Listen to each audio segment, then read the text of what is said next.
दोस्तों नमस्कार। सबसे पहले डिसइन्वेस्टमेंट का जिक्र हुआ। 8 कंपनियां बिक गई और 26 पीएसयू कतार में हैं। उसके बाद निजीकरण यानी प्राइवेटाइजेशन का जिक्र हुआ।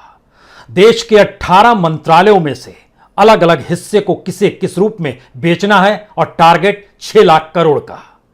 इन दोनों के समानांतर कॉरपोरेट को बचाने के लिए एनसीएलटी और आईबीसी बनाया गया। उसके बाद इन्हीं कॉरपोरेट से पार्टी को फंड मिलता चला जाए तो पार्टी फंड में इतना इजाफा हो गया जिसकी कल्पना किसी ने नहीं की थी। एक ही बरस में 2000 करोड़ से ज्यादा, और इन सब के बीच जो अज्ञात सोर्स से पार्टी को फंड मिला वह भी हजारों करोड़ में। इसके बाद नौकरशाही का आदान प्रदान शुरू हुआ। जो सरकार में रहकर कॉरपोरेट को मदद करते हैं, रिटायरमेंट के बाद वो कॉरपोरेट की नौकरी पकड़ लें, और जो कॉरपोरेट के भीतर जो अधिकारी और ऑफिसर हैं जो सरकार के साथ उस कॉरपोरेट का हित साधते हुए सरकार और पॉलिटिकल पार्टी का भी हित साध दें, उन्हें सरकार में ले आया जाए। यानी देश में भारत सरकार की स्थिति क्या government of India private limited की तर्ज पर हो चली है? हमें लगता है आज इसे जरूर समझ लीजिए, क्योंकि यह एक ऐसी परिस्थिति है जिसमें हो सकता है आपके भीतर वाकई यह एहसास जागे कि देश की सत्ता किसी कॉरपोरेट कंपनी के तर्ज पर तो नहीं चल रही है। क्योंकि नौकरशाही में भी अगर कॉरपोरेट के अधिकारी उन पदों पर आने लगे जो इस देश के कॉन्स्टिट्यूशनल पद हैं, तो फिर क्या होगा। और इतना ही नहीं, इस देश में पार्लियामेंट के भीतर राज्यसभा में जब सदस्यों की फहरिस्त देखिएगा तो 219 राज्यसभा सदस्यों में से आपको 82 सांसद इस रूप में दिखाई देंगे जो इस देश के किसी ना किसी कॉरपोरेट से जुड़े हुए हैं। हालांकि लोकसभा के भीतर भी 40 से ज्यादा सांसद ऐसे हैं जो कॉरपोरेट के पेरोल पर रहे हैं, उनके लिए काम करते रहे हैं, अब वो सांसद हैं, और राज्यसभा में इनकी तादाद 82 हो चली है। तो इस देश में government of India private limited का मतलब क्या है? यह एक नई परिस्थिति इस देश के भीतर जन्म ले चुकी है, और इसकी शुरुआत हमें लगता है इस बात से करनी चाहिए कि इस देश में एक ऑर्गेनाइजेशन ऐसा है जो तमाम कॉरपोरेट्स के बही खातों को देखता है, और उस institute of chartered accountant of India के चेयरमैन के पद पर और कोई नहीं बल्कि एक वक्त रिलायंस इंडस्ट्री के साथ काम करने वाले निहार जम्बूसरिया हैं। वह इस वक्त चेयरमैन है। अब आप सोचना शुरू करेंगे कि रिलायंस के साथ काम करते थे और इस देश के उस कॉन्स्टिट्यूशनल पद पर आकर बैठ गए हैं जिनका काम ही इस देश के भीतर जो कॉरपोरेट्स के बही खाते हैं उन्हें देखना समझना है, तो वो किसका हित साधेंगे? कहते हैं मालिक का खास हो अगर प्राइवेट क्षेत्र में, तो रिटायरमेंट के बाद भी वह मालिक का खास ही रहता है। जनवरी में यह चेयरमैन बन गए और अप्रैल में रिलायंस ने कहा यह हमारे यहां से रिटायर हो चुके हैं। लेकिन जब अपनी बायोग्राफी का जिक्र करना पड़ा इस ऑर्गेनाइजेशन के भीतर यानी आईसीएआई में, तो कहीं भी जिक्र इस बात का नहीं किया गया कि दरअसल निहार जम्बूसरिया जो हैं वो रिलायंस के साथ भी काम करते थे। मसला इतना पर नहीं है। मसला यह है कि इस देश में जब 2009 में सत्यम घोटाला हुआ था, उस सत्यम घोटाले के मद्देनजर पहली बार मोदी सरकार ने 2018 में कैबिनेट में एक प्रस्ताव लेकर आई और बहुत साफ तौर पर कहा इस देश में आम लोगों का पैसा शेयर बाजार में जितनी बड़ी तादाद में लगा रहता है, और सत्यम घोटाला तो इस बात का प्रतीक है कि कोई कंपनी किस रूप में करप्शन कर सकती है, तो इसे रोकना जरूरी है। इसी के लिए एनएफआरए बनाया गया, यानी नेशनल फाइनेंशियल रिपोर्टिंग अथॉरिटी, जिसको ये पावर है इस देश के किसी भी कॉरपोरेट के बही खाते को देख सकती है, जो शेयर बाजार में लिस्टेड कंपनी है उनके भी बही खातों को देखकर जांच कर सकती है। और लेकिन इसके समानांतर एक दूसरी चीज यह है कि अक्टूबर 2018 में इसमें एक ईमानदार पूर्व आईएएस रंगाचारी श्रीधन की नियुक्ति होती है। लेकिन इधर दूसरी तरफ पिछले साल जब उपाध्यक्ष के पद पर यानी वाइस चेयरमैनशिप के तौर पर चुनाव जीतकर जब बन गए थे रिलायंस के अधिकारी निहार जम्बूसरिया आईसीएआई का उपाध्यक्ष, तो उसके बाद उनका अध्यक्ष बनना लगभग तय माना जा रहा था। जब तक ये उपाध्यक्ष थे तब तक रिलायंस से जुड़े रहे। लेकिन उसके बाद जब अध्यक्ष बन गए तो जाहिर है ये कॉन्स्टिट्यूशनल पोस्ट है, तो वहां से ये रिटायर हो गए। किसका हित साधेंगे, कैसे साधेंगे, इसको इस रूप में भी समझने की जरूरत बहुत ज्यादा है, क्योंकि जो ICAI है, इनके जो चेयरमैन होते हैं वो दरअसल सदस्य के रूप में NFRA यानी नेशनल फाइनेंशियल रिपोर्टिंग अथॉरिटी के सदस्य हो जाते हैं, और इनके पास तमाम पावर है इस देश के कॉरपोरेट को ठीक करने समझने के। और पावर की फहरिस्त को अगर समझिएगा तो इस देश में जो government accounting standard advisory board है, या फिर जो ऑडिट एडवाइजरी बोर्ड है जो कि CNG के जरिए क्रिएट किया गया है, CAG के जरिए, उसके भी ये सदस्य के तौर पर हो जाते हैं। जो IRDA है, insurance advertising committee, apex committee जो IRDA की है, उसके भी सदस्य के तौर पर हो जाते हैं। और जो सेबी की प्राइमरी मार्केटिंग एडवांसिंग कमेटी है, उसके भी सदस्य के तौर पर ये शख्स हो गए जो कि इस वक्त इस देश के ICAI के मुखिया हैं। कुछ सवाल आपके जहन में होंगे, क्या भारत सरकार को इसकी जानकारी नहीं है? यकीनन होगी, जानकारी कैसे नहीं होगी। लेकिन अगला सवाल यह है कि जो NFRA जो बनाया गया, उसके पास यह पावर था कि उसके चेयरमैन जो हैं कुछ सेंसिटिव मामलों को लेकर अपने सदस्यों को जानकारी नहीं भी दे सकते हैं। लेकिन जैसे ही निहार जमुसरिया ने पद संभाला ICAI के चेयरमैन का, उसके बाद उन्होंने आवाज उठाई कि खुद वो कई कमेटी से जुड़े होते हैं जो NFRA के चेयरमैन होते हैं, तो सारी जानकारी उनके पास आनी चाहिए।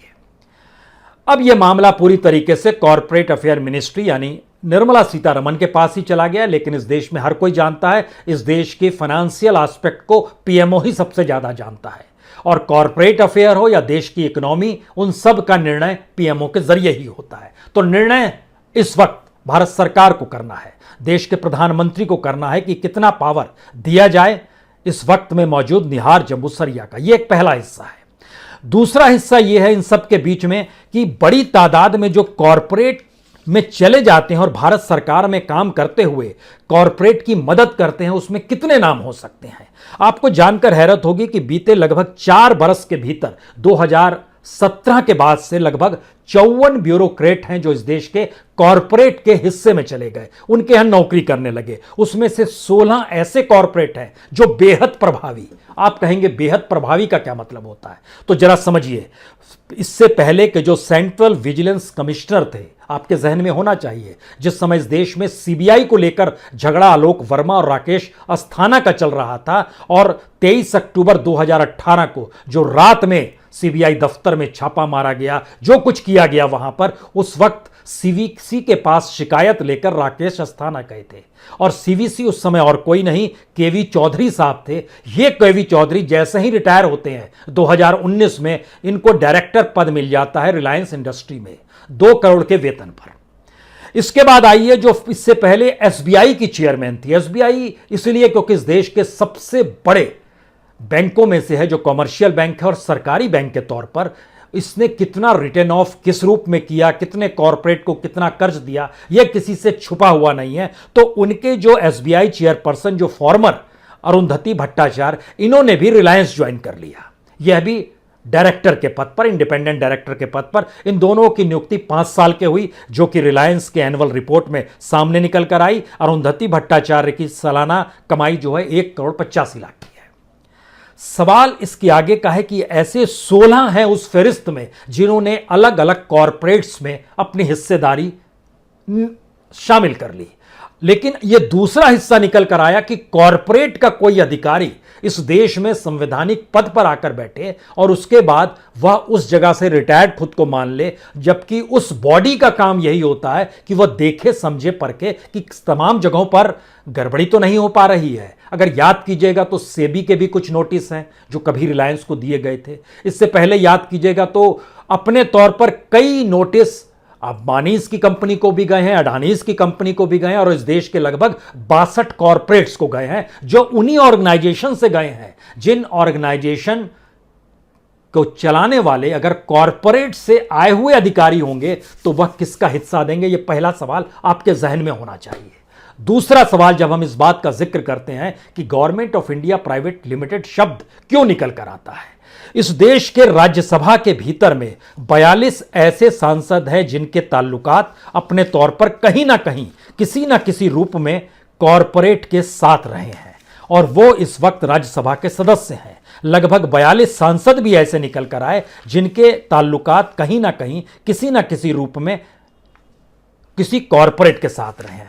आपके जहन में आएगा ऐसे कौन है, बड़े करोड़पति लोग हैं। मसलन राज्यसभा के भीतर जब आप झांकना शुरू कीजिएगा तो हम 3-4 लोगों के नाम आपको बताते हैं जिससे कुछ चीज़ें साफ होंगी। जैसे वाईएसआर कांग्रेस पार्टी के जो अल अयोध्या रामी रेड्डी साहब हैं, इनकी 2018-19 का जो इन्होंने इनकम टैक्स रिटर्न बढ़ा उसमें एक साल की कमाई बताई 262 करोड़ रुपए। यह भी कई कंपनियों से जुड़े हुए हैं। इनका टोटल एसेट 2577 करोड़ रुपए का है। जैसे नरेंद्र भाई अमीन, ये बीजेपी के हैं, इनकी भी कमाई 2018-19 में 31 करोड़ की रही। अमरेंद्र धारी सिंह आरजेडी के हैं, इनकी कमाई भी 74 करोड़ की 2018-19 में जो इनकम टैक्स रिटर्न में नजर आया। नाथवानी परिमल है, इनकी जो एसेट्स है टोटल 396 करोड़ की है। प्रेमचंद गुप्ता जो एक वक्त मंत्री थे, मंत्री रहते हुए जो ये कंपनी अफेयर्स के मिनिस्टर भी हुआ करते थे और इनकी खुद भी कंपनी थी, आरजेडी के थे उस दौर में, याद कीजिए मनमोहन सिंह की सरकार थी। यह जिस कंपनी को चलाते और कंपनी अफेयर के मिनिस्टर भी हो जाएं तो ये आपके जहन में तुरंत आएगा, अरे ये तो गड़बड़ी हो गई, ये तो इंटरेस्ट का मसला है और अपनी ही कंपनी को लाभ पहुंचाने की स्थिति है। तो हमको लगता है एक नाम आपको विजय माल्या का भी लेना चाहिए। जिस समय वो किंगफिशर चला रहे थे उस समय इस देश में प्रफुल्ल पटेल एविएशन मिनिस्टर थे, एनसीपी के नेता मनमोहन सिंह के मंत्रालय में, और उस वक्त उनको एविएशन की जो पार्लियामेंट्री कमेटी थी उसके अस्थायी सदस्य के तौर पर उनको रख लिया गया। तो किस तरीके से किंगफिशर ने कुलांचे मारने शुरू की यह भी छुपा हुआ नहीं है। लेकिन जब उस सफर से आगे बढ़ते बढ़ते अब मोदी काल में आप आते हैं तो आप देखेंगे कि बड़ी तादाद कंपनी और बिजनेसमैन से निकले हुए लोगों की फहरिस्त है जो 82 सांसद हैं। वह भी ऐसी कमेटियों में शामिल हैं जिस कमेटी का काम उनसे जुड़ी हुई कंपनियों को भी देखना है। और लेकिन इस दौर में एक उल्टी चीज हो गई, कंपनी को देखने वाला व्यक्ति सरकार के साथ खड़ा हो गया। इस फहरिस्त में लगभग 42 अंडर सेक्रेटरी लेवल के ऐसे लोग आपके जहन में आएंगे जो कि प्रोफेशनल्स के नाम पर सरकार ने भर्ती की, जो इससे पहले यूपीएससी के जरिए भर्ती होती थी। सरकार ने कहा जी नहीं, ये प्रोफेशनल्स हैं, इनके पास 15 से 20 साल का अनुभव है, हम अपने साथ ले लेंगे। तो इस देश में कोई एक ऐसा क्षेत्र बताइए जिस क्षेत्र के अनुभव को लेकर और वहां की जानकारी को लेकर इस देश में किसी भी क्षेत्र में अगर आप टटोलना शुरू करेंगे तो कम से कम 10,000 लोग तो हर क्षेत्र के प्रोफेशनल्स होंगे। लेकिन चुनना तो एक ही है, तो वह कौन चुना जाएगा? जो सरकार के अनुकूल होगा, सरकार के विचार, उसकी थ्योरी, उसकी फिलॉसफी, उसकी प्राइवेट लिमिटेड सोच के अनुकूल होगा। ऐसे लोगों को भी यूपीएससी को दरकिनार करते हुए, इस देश की चयन प्रक्रिया को दरकिनार करते हुए, उनके अनुभव और सरकार की करीबी के तहत उनको सरकार के हिस्से में शामिल कर लिया गया, जो कि एक लिहाज से नीति तय करने वाले लोगों में शरीक हो गए। लेकिन फिर वही सवाल, अभी तक तो वहां से यहां लाकर चीजें डेवलप की जाती थी और कॉरपोरेट कहीं अधिकारी अगर यहां चलाने लगेंगे तो फिर कॉरपोरेट के तौर पर ही सरकार चल रही है क्या? यह दूसरा सवाल राज्यसभा की पूरी फहरिस्त देखकर आप बार बार समझ सकते हैं इस देश के भीतर में। तीसरी स्थिति इस देश के भीतर में यह है, जो पॉलिसी बनाई जाती है उस पॉलिसी के तहत जिनके पास पैसा होगा और जो सरकार के करीब होंगे उन्हीं के लिए यह पॉलिसी बनती है कि और रास्ते खोले जाते हैं। और रास्ते चाहे इस देश के डेवलपमेंट के नाम पर खोले जाएं, इंफ्रास्ट्रक्चर के नाम पर खोले जाएं, देश के प्राइवेटाइजेशन को शायद इस देश के ग्रोथ के साथ जोड़ा जाए। लेकिन तमाम स्ट्रेटेजिक क्षेत्र और तमाम सेंसिटिव क्षेत्र, इन क्षेत्रों में भी दरअसल उन्हीं की हिस्सेदारी बढ़ जाती है जो सरकार के करीब होते हैं। ऐसी कौन सी परिस्थिति है? हम एक क्षेत्र का जिक्र खास तौर से करते हैं, यह है डिफेंस का क्षेत्र। डिफेंस को क्षेत्र को जैसे ही एफडीआई के लिए खोला गया, अब आपको जानकर हैरत होगी कि करीब दर्जन भर कंपनियां इस देश के भीतर में डिफेंस में बिजनेस करने के लिए सामने आ गई। उसमें कई कंपनियां हैं। उसमें 2017 में मान लीजिए DNA aerospace private limited, ज़ाइवेन 2017 में बनी, स्पेस डेवलपमेंट नेक्सस 2016 में बनी, कल्याणी राफेल एडवांस सिस्टम 2015 में बनी, टाटा एडवांस सिस्टम लिमिटेड 2015 बनी, डीएन एरोस्पेस 2015 में बनी, hyper space aviation and ammunition laboratory ये 2019 में बनी। इसी क्षेत्र में दो कंपनियां और निकल कर आई। एक संयोग से रिलायंस के साथ जुड़ी हुई है, मुकेश अंबानी की कंपनी, और दूसरी अडानी की कंपनी। एक है एस्टेरिया एरोस्पेस, जिसमें स्टेक जो है शुरुआत में 2000 मेरे ख्याल से 17-18 2019 में इस कंपनी में 51% स्टेक लिया गया। उसके बाद इसमें 125 करोड़ रुपए और लगाए गए, लगभग 23 करोड़ में इसमें स्टेक लिया गया। 51%, 125 करोड़ रुपए और लगा के लगभग 87% स्टेक जो है वह चला गया मनीष के पास। सवाल यह है कि उनको चाहिए था, इस क्षेत्र में चीजें खुल रही है तो कोई भी कहेगा कि भाई ये तो स्वस्थ चीजें हैं, जो क्षेत्र खुल रहा है उस क्षेत्र को हमने खरीद लिया और अब वहां से हम सरकार के लिए काम करेंगे, इस देश के लिए काम करेंगे। दूसरी अडानी की कंपनी है, अडानी डिफेंस एंड एरोस्पेस। सवाल यह है कि तमाम चीजों के जो टेंडर्स मिलते हैं या जो काम मिलता है वो इन्हीं कंपनियों को मिलता है। और सबसे बड़ी बात यह है कि अब जो टेक्नोलॉजी ड्रोन की आ रही है उसमें लगभग बाजार भारत के भीतर में 3 लाख करोड़ का है। यानी इस देश के भीतर में ड्रोन हो या यूएवी हो, यानी अनआर्म जो व्हीकल्स होते हैं उसको भी निर्माण करने के लिए ये 2 कंपनियां अब ये बनाने की शुरुआत कर चुकी है। देश के अलग अलग जगहों पर इनकी कंपनियां खुली हुई हैं, अलग अलग जगहों पर ये काम कर रहे हैं। जो अननेम्ड अनमैन्ड एरियल सिस्टम होता है, जो स्मॉल आर्म एंड एम्यूशन होता है, एयरक्राफ्ट बनाने की स्थिति में ये सारी चीजें ये 2 कंपनियां बना रही है। यानी अंबानी और अडानी इसको आप सिर्फ जियो, रिटेल सेक्टर, गोदाम, पोर्ट, रेलवे, इन सब से मत देखिए। अब ये डिफेंस के क्षेत्र में भी आ चुके हैं और यहां पर भी इनको खूब काम मिल रहा है। यानी एक ऐसी परिस्थिति में, और जो किसान नहीं समझ पा रहा है वो किसान अभी समझ ले कि इस देश के भीतर में ड्रोन के जरिए ही क्रॉप हेल्थ देखा जाएगा। ऊपर से जो डैमेज असेसमेंट होता है वह भी ड्रोन करेगा। जो एस्टीमेट लगाया जाता है, यहां पर इतनी फसल हुई है, इसका एस्टीमेट क्या होगा, वह भी यही करेगा। जमीन में कैसी तैयारी है, वहां की जमीन कितनी बड़ी है, वहां पर कितनी सिंचाई की अवस्था और होनी चाहिए, वहां पर फसल पेड़ की गिनती होगी, और इन सबको अगर मोनेटाइज कर दिया जाए तो उसके लिए ड्रोन ही असेसमेंट करेगा। इसलिए ड्रोन की जरूरत अलग अलग क्षेत्रों में जो है, उसमें एग्रीकल्चर भी है, उसमें टेलीकम्युनिकेशन है, सर्विलेंस है, सिक्योरिटी है, माइनिंग है, ऑयल एंड गैस है, कंस्ट्रक्शन का काम है, एनर्जी का काम है। इन तमाम जगहों पे ड्रोन की रुचि होने वाली है और ड्रोन के जरिए काम होगा। लेकिन कंपनी कौन है? कंपनी वही अंबानी अडानी के पास सबसे ज्यादा काम है, जो हमने पूरी फहरिस्त में नाम लिया। ये कंपनियां हैं, लेकिन अभी उनके पास इतना काम नहीं है। ये एक तीसरी परिस्थिति बनती है कि कैसे आप प्राइवेट सेक्टर को हाथ में इस देश की स्ट्रेटेजिक और इस जो सेंसिटिव चीजें हैं वह भी उसको सौंप रहे हो। यह एक तीसरी स्थिति बनती है। चौथी स्थिति सबसे बड़ी बनती है कि इस देश के भीतर में जो मौजूदा वक्त में गवर्नमेंट ये बताती है कि हमने इकोनॉमी को ऐसे डेवलप कर दिया है, उस डेवलप हुई इकोनॉमी के अक्स में इस रूप में जब अप्रैल से जून तक का जो पहली तिमाही का जो जीडीपी ग्रोथ आया है उसमें बताया गया है 20%। लेकिन सच क्या है, हमको लगता है यह भी जान लीजिए, तब आप इस पूरे प्राइवेट लिमिटेड की समझ को समझ सकेंगे। क्योंकि जो ग्रोथ बताया गया 20% है वो सच है। पिछली बार का जो ग्रोथ था अगर उसको आप देखिएगा तो वो तकरीबन 26,95,421 करोड़ था।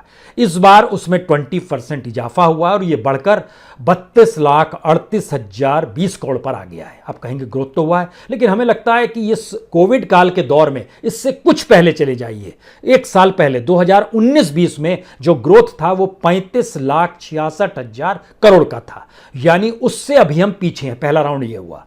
दूसरा राउंड ये है कि अगर आप इस कोविड काल को देखना शुरू करें तो सिर्फ एक ही फील्ड ऐसा है जिस फील्ड में ग्रोथ रुका नहीं, और उस फील्ड पर सरकार का ध्यान सबसे कम है, जो पूरे तरीके से इस देश के किसानी पर टिका हुआ है। और कोई भी क्षेत्र का ग्रोथ अगर आप देखना शुरू कीजिएगा कोविड के पहले से सिस्टमेटिकली देखिएगा तो एग्रीकल्चर, फॉरेस्ट्री एंड फिशिंग, यही वो क्षेत्र है जिसका ग्रोथ लगातार होता है। कंस्ट्रक्शन के क्षेत्र में पिछले साल 1,31,000 करोड़ का था, तो इस बार 2,21,000 करोड़ का हो गया। लेकिन कोविड से पहले ये 2,60,000 करोड़ का था, यानी उससे कम है। मैन्युफैक्चरिंग में 3,63,000 था, अब बढ़कर 5,43,000 करोड़ हो गया है। लेकिन कोविड से पहले 5,67,000 था, अभी भी उससे पीछे है।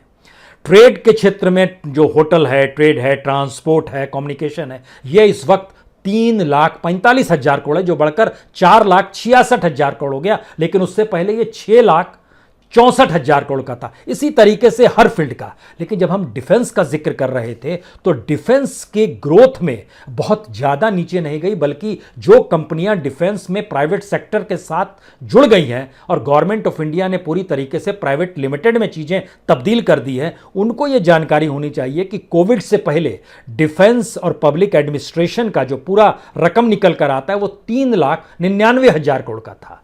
कोविड काल में 2020-21 में यह 3,58,000 करोड़ का कुछ कम हुआ और इस बार फिर बढ़ के 3,80,000 करोड़ तक पहुंच गया। लेकिन लगातार की फेरिस्त देखिए एग्रीकल्चर के क्षेत्र में, इस देश के भीतर में जिसको प्राइवेट लिमिटेड बनाने की दिशा में सरकार रिफॉर्म के नाम पर प्रयास तो कर रही है, सफल नहीं हो पा रही है। उसका ग्रोथ अगर आप 2017 से देखना शुरू करें, 2017-18 में 4,04,000 करोड़, 2018-19 में 4,27,000 करोड़, 19-20 में 4,49,000 करोड़, 20-21 में बढ़कर 4,65,000 करोड़ और 21-22 में 4,46,000 करोड़ लगातार बढ़ रहा है, क्योंकि यह अभी प्राइवेट लिमिटेड में तब्दील नहीं हुआ है, जिसको अब करना चाहती है अलग अलग तरीके से। लेकिन इन सब के बीच में जब हम आपसे ग्रोथ का जिक्र कर रहे हैं तो एक आखिरी चीज आपके जहन में जरूर होनी चाहिए। यह सबसे महत्वपूर्ण यह है कि इस देश के भीतर में ग्रोथ होता किसका है। इस देश में सबसे ज्यादा ग्रोथ कॉरपोरेट का होता है। इस देश में सबसे ज्यादा पैसा कॉरपोरेट और पूंजीपतियों के पास ही होता है। आपको यह जानकर हैरत होगी, जिस कोविड काल में भारत की जो हम आपको ग्रोथ तिमाही की बता रहे थे और ओवरऑल ईयर में लीजिएगा तो यह माइनस में रही है, लेकिन इस देश के 100 अरबपति की जो संपत्ति है उसमें इजाफा 12,95,822 करोड़ का हो गया। यानी आप कल्पना कर रहे हैं 12,95,822 करोड़। यह इस देश के सबसे गरीब लोगों में अगर बांट दिया जाए, जिनकी आय प्रतिदिन की 20 रुपए से भी कम है, यानी अति गरीब, ऐसे लोगों की तादाद तकरीबन 13 करोड़ है। इनके हिस्से में लगभग 94,000 रुपए हर के हिस्से में आएंगे। यह इस देश की असमानता है। दूसरा हिस्सा, इसी दौर में जब पूरी दुनिया में कोविड का असर था, ग्रोथ किसका सबसे ज्यादा हुआ आप सोच नहीं सकते हैं। इतनी बड़ी तादाद में इस देश में अडानी ग्रुप का ग्रोथ हुआ 829%। आप कहेंगे 829% ग्रोथ इस एक साल के भीतर में? जी, अप्रैल 2020 के बाद से ग्रोथ इनका 829% है। दुनिया के मानचित्र पर यह 16वें रईस है और कुल मिला के $65 बिलियन इनकी नेटवर्थ हो गई है। आप कहेंगे मुकेश अंबानी का भी जिक्र कीजिए। मुकेश अंबानी का नंबर 12th है, $86 बिलियन इनका नेटवर्थ है, लेकिन इनका ग्रोथ 115% हुआ है और उनका ग्रोथ 829%। दूसरे नंबर पर जो ग्रोथ हुआ है वो टेस्ला कंपनी के मालिक का हुआ है, एलॉन मस्क का। उनके पास $194 बिलियन की जो पूरी नेटवर्थ है, उनका 547% ग्रोथ हुआ है।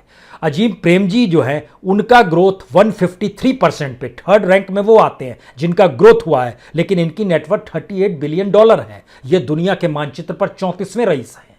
लेकिन इसके अलावे आपके जहन में आएगा दुनिया का जो सबसे रईस शख्स है जेफ बेजोस, जो अमेजन के हैं, इनका ग्रोथ भी 66% ही हुआ है। हालांकि इन 194 बिलियन के साथ ये एक लिहाज से आप कहें सबसे टॉप मोस्ट में है, लेकिन इन जनरल आप अगर समझने की कोशिश कीजिए तो इस दुनिया के भीतर में सबसे ज्यादा ग्रोथ अडानी ग्रुप का होता है इसी काल में, जिस काल में भारत की इकोनॉमी नेगेटिव में चली जाती है। और उस इकोनॉमी के ग्रोथ को पहली तिमाही में 20% जब दिखलाया गया तो उस 20% के भीतर की सबसे बड़ी हिस्सेदारी जो इस देश के रईस और कॉरपोरेट की है, अगर आप उसको निकाल दीजिएगा, उसको माइनस कर दीजिएगा, तो यह स्थिति कोविड काल से पहले के ग्रोथ से भी नीचे चली जाएगी। यह इस देश का एक अनूठा सच है। तो आखिरी सवाल सबसे बड़ा यही है, अगर इस देश के भीतर में government of India private limited में चीज़ें तब्दील होती चली जा रही है तो क्या ये माना जाए सरकार ने खुद को कॉरपोरेट में इसलिए तब्दील कर दिया है क्योंकि किसी कंपनी के तर्ज पर इस देश में वो सबसे ज़्यादा टैक्स वसूली करती है जिससे उसका मुनाफा हो? सबसे ज्यादा टैक्स वसूली इसी दौर में मिडिल क्लास से हो रही है, और जो रेवेन्यू कलेक्शन है जो लगभग 22 लाख करोड़ का सिर्फ पेट्रोल डीजल पर है, यह दुनिया में कहीं नहीं है, यही कलेक्शन है। तो कोई कंपनी तो आप चला नहीं रहे हैं, आप तो देश चला रहे हैं, लेकिन सबसे ज्यादा टैक्स की वसूली भी इसी दौर में जनता से ही हो रही है।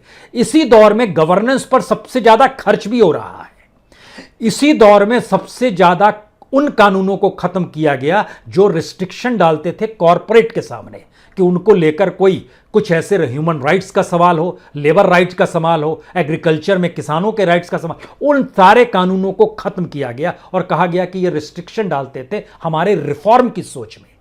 तो हम एक ऐसे प्रोसेस में देश को लाकर खड़ा कर चुके हैं जिसमें लगता ऐसा है कि देश में चलाने वाले भी क्या किसी कंपनी के तर्ज पर खुद को मान चुके हैं और ये मानकर चल रहे हैं कि वेलफेयर स्टेट की सोच मर गई। ये मानकर चल रहे हैं कि सवाल 5 साल का नहीं है, हम तो 50 साल रहेंगे। सवाल यह है कि दरअसल इस पूरी प्रक्रिया में कंपनीज के डायरेक्टर और कंपनीज के सीईओ और कंपनीज के तमाम ऑफिसर्स के पास उनकी कमाई में कमी नहीं आनी चाहिए, नेटवर्थ बढ़ते चला जाना चाहिए। और नेटवर्थ बढ़ते बढ़ते का असर यह हुआ कि बीजेपी के पास सबसे ज्यादा पैसा इसी दौर में आ गया। 19-20 का जो उसने रिटर्न फाइल किया उसमें दिखलाता है कि 2642 करोड़ रुपया उसके पास आया, जिसमें से 734 करोड़ जो है यह अज्ञात सोर्स से आया। यानी इस देश को चलाने वाली पॉलिटिकल पार्टी के पास अज्ञात सोर्स से भी 734 करोड़ रुपए आ गए, उसे कोई फिक्र नहीं है। यह है प्राइवेट कंपनी का मतलब और यह है government of India private limited की परिभाषा। बहुत बहुत शुक्रिया, बहुत बहुत शुक्रिया।